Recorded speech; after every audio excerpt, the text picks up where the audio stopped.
Change often comes because it's a reaction to pain, reaction to acts of God, reactions to seeing the impending cliff come, whatever it may be. But change often happens not because you welcome it. It's because it's thrust upon you, and then you kind of have to deal with it. Although we would do better if we just understood that change is always going to be a part of life, and not only just say it as rhetoric, but then actually put ourselves in the position to be able to handle change well. Rather than just making proclamations of something, if we just tune our lives to be ready for that, I think we're all better for it. That rhythm. Right. So when do we change as people? We change when we're forced to change. So think about your reactions to change and think about making resolutions for the new year and think about all that kind of stuff as we launch out onto the loop and discuss this today on Curiosity Continuum.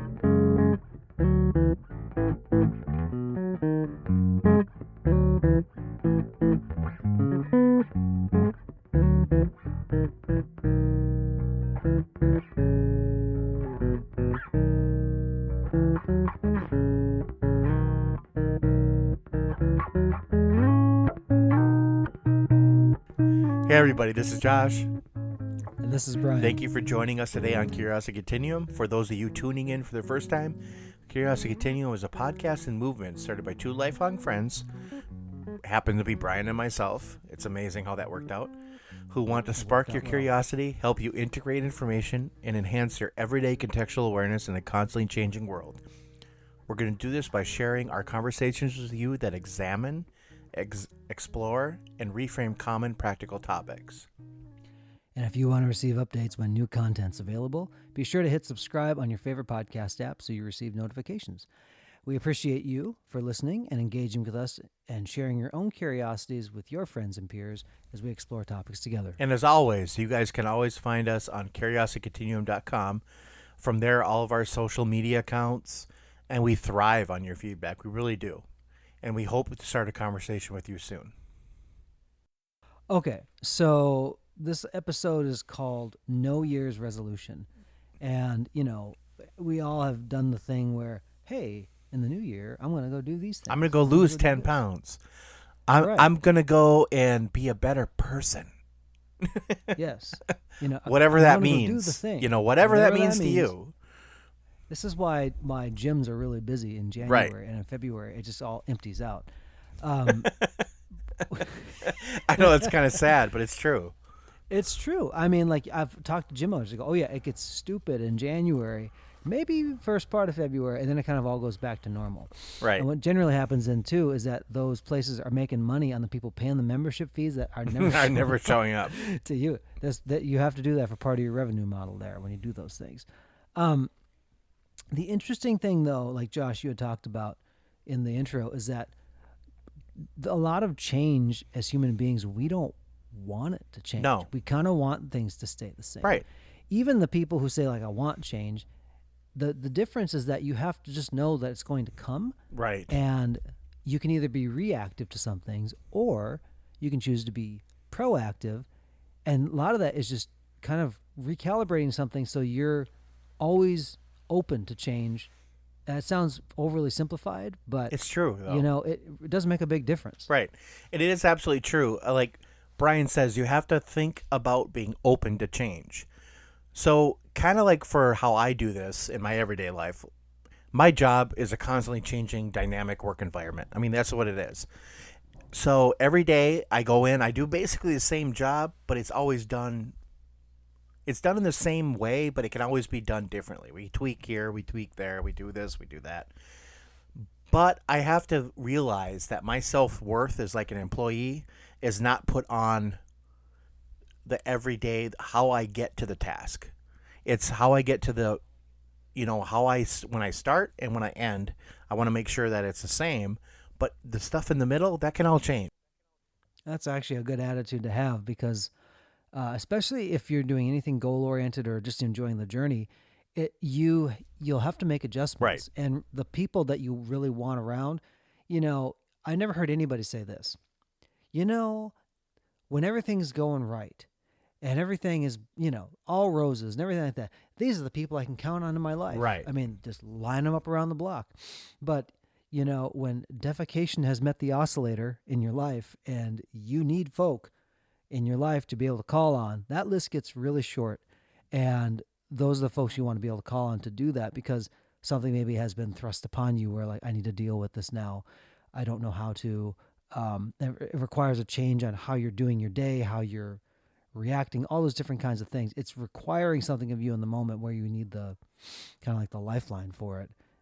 And sometimes, like I said, those are acts of God. They are something that's completely out of your control that comes upon you to change. And those things, like a death in the family or something like that, those things you just have, they come as they come. But I think with those things, knowing that life will always have this kind of element of spontaneous bitterness or suffering in it helps you kind of understand, okay, so this is part of life. Because I know when I was younger, I used to think like, well, that maybe shouldn't be part of life. Right. But that's not actually how the world works. Exactly. So, like, what Brian's kind of touching on is that it's not that you have to live happy in a miserable existence. And that's not what we're saying. Right, exactly. Because that's kind of how maybe it sounds. But what we're saying is that you have to embrace change. And the way you embrace change is making yourself more amicable to change, which is realizing that your self-worth as a person doesn't necessarily have to be the ABC that you do every day. That just as long as you're happy and your basic needs are met, that would probably be good. That should be good enough for you. Right. And with some of those things too, my people are yelling out in the hallway. Hang on a minute. I don't hear them. Okay. And with that too, if you're not happy with something, that means that you have the power to change. Now, here's what's really interesting. When you look at let's take the animal kingdom, for example. Let's take a lion, one of my favorite animals in the animal kingdom. Lions do what lions do. Yeah. I'm a lion. Hey, I'm gonna kill. I'm gonna kill. I'm gonna eat. I'm gonna snooze for 23 hours right. a day and then chill out or something. Always something. My dog is barking. Oh, I do hear her. Oh, Xena. It's okay. Okay. Let's change, Brian. Deal with it. Don't Change worry, how we'll it's edit all supposed this to out. go. As I've said many a time. We're gonna edit the change out. We're gonna edit the change so it's the same as last week's I'm gonna start episode. I know exactly. It's just why does it always sound so consistent, everybody?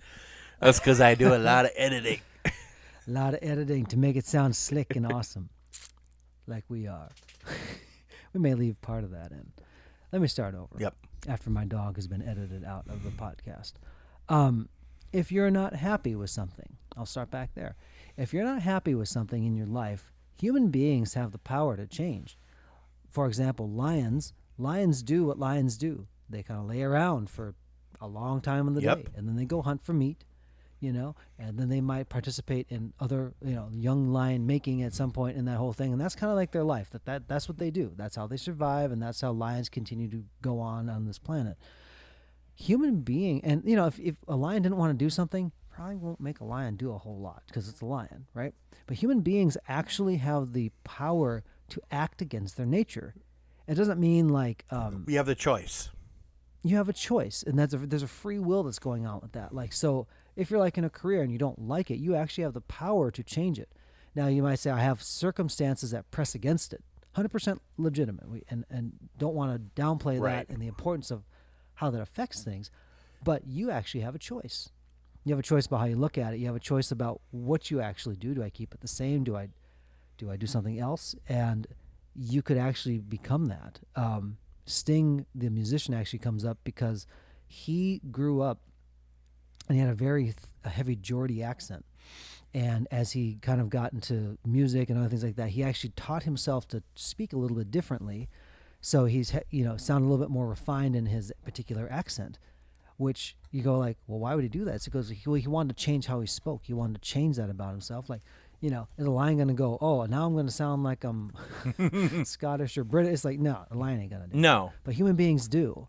And that's something where, like, when you realize you have that, you start to really become a dangerous individual, like in a good sort of way. Right. So maybe what we're talking about is not really. It is not real. I mean, it is the power to change, but we're talking about the choice. Power of choice and the willingness to question. Right. You know, like some people say, well, I'm questioning things, and they throw out the truths that they know to be true.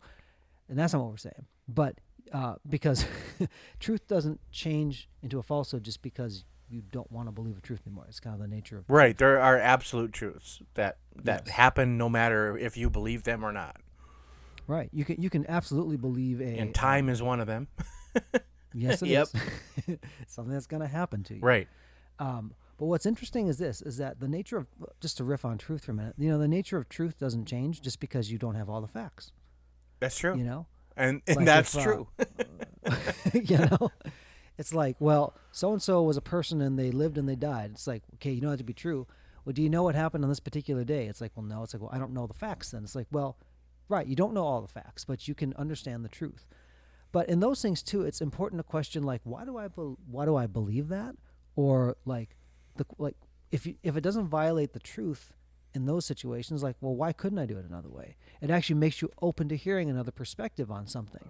So, like, here's the set of truths which are I hold to operate from, but like, what about other things? Like, is there a better way to do it? Is there another way to think about it? Is there something that is completely outside of my experience set where now I can actually like hear somebody and actually hear how they arrived at where they were and have a meaningful conversation, which actually to have meaningful conversations and spark that in other people might be a good podcast. And we'll call it Curiosity Continuum. Right. So, I mean, that's what Brian and I are talking about. You know, we're talking about, it's not maybe about like, you know, you're not going to change 180 degrees the whole person that you are, the whole core of your being. You know, that's not what we're talking about. Right, Brian? Well, to a certain extent. Well, I mean, yeah. we are, but we're not saying like, look, you got to change every single thing you think about. You got to, you know, you have to actually question. And that is the power of this. It's the question. And you can make drastic changes. Like if you've been a lifelong smoker and you go to the doctor and say you need to stop smoking, otherwise you'll be dead in 2 months. Like, I mean, you can make a decision at that point, but Right. sometimes those are the things that say, now this is why I've chosen to go this direction in life, you know, because it was kind of like it was forced upon you.